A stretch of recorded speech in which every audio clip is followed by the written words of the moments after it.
I look at Niagara Falls, and even secular reports of Niagara Falls would say it's been eroding for 12,300 years.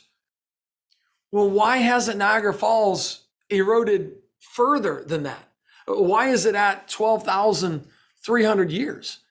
It seems to me if the Earth, as we know it today, or North America, especially that area up there by Canada, and the United States, has been there for more than 12,000 years in a stable setting, which they would say it has, Niagara Falls should have eroded way farther than that.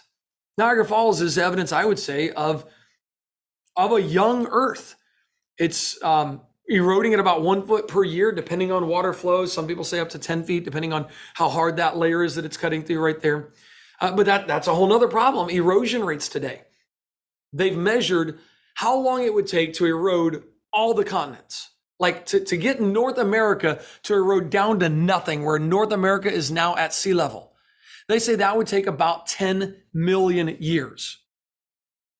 And this is with water, this is with rain, this is with basic erosion. This isn't the massive events. This is under not taking those into account, because those are kind of small. The catastrophic things that we see are small compared to the normal erosion that's taking place. Well, if America and North America should be gone in 10 million years, how would we have rock that is still above sea level in North America, supposedly more than 10 million years old? It should have been eroded down to nothing by now.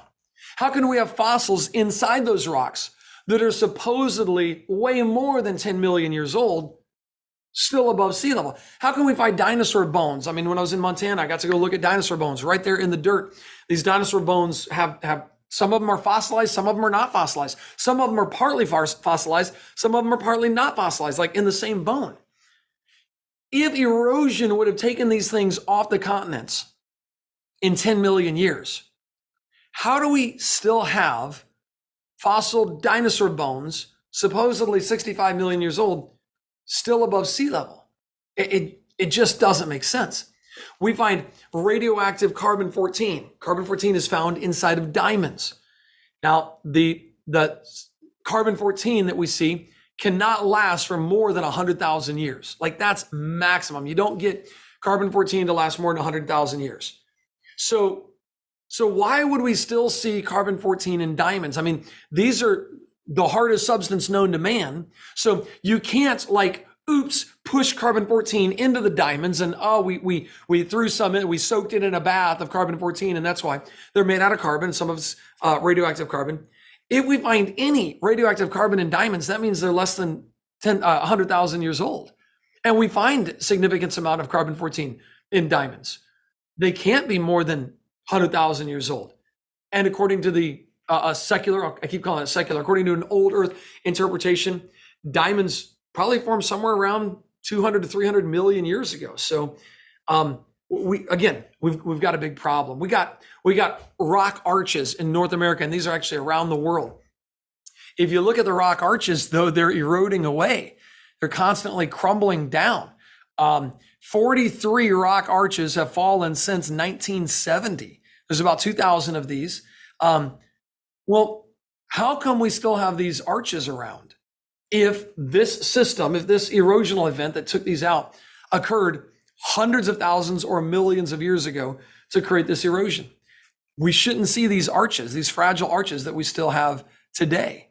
So arches are great evidence that the Earth, North America here, is not millions of years old. There's also a lack of bioturbidation. This is the tilling of the ground. Insects, worms, they burrow down into the ground and they actually stir up the soil. So they actually make it where if you had level or layered soil, they actually are constantly tilling that soil up and making it where those layers are now kind of mixed together. Insects do this all the time. Well, you would expect to see lots of this mixing as insects lived throughout the world while these layers are being formed, because you got this layer supposedly, 300 million years old, this one 295 million years old, this one 290 million years old. Over millions of years, you'd expect to see this bioturbidation. But we don't see that. What we see is nice, neat layers. It's as if these were laid down very quickly by water all around the world. The biblical flood makes sense of the science, of the geology that we see today. We've got things like the great unconformity. I got to go to this spot right here with Dr. John and actually a whole group of guys. It was pretty cool, where you actually get to see where creation rock, the granites and the schists, meet the judgment rock. All of a sudden, now it's layered. This is where creation and the flood meet. The foundations of the earth meet the flood layers. This layer is called the great unconformity because right in between those two rock layers that you see us standing next to. So you see the layers that are not stratified, that's the granites, and then the ones that are stratified right above it. We're missing somewhere around a 500 million to 1 billion years in geologic time that's been either eroded away or however you want to say it's gone. There's rock layers there that are completely missing.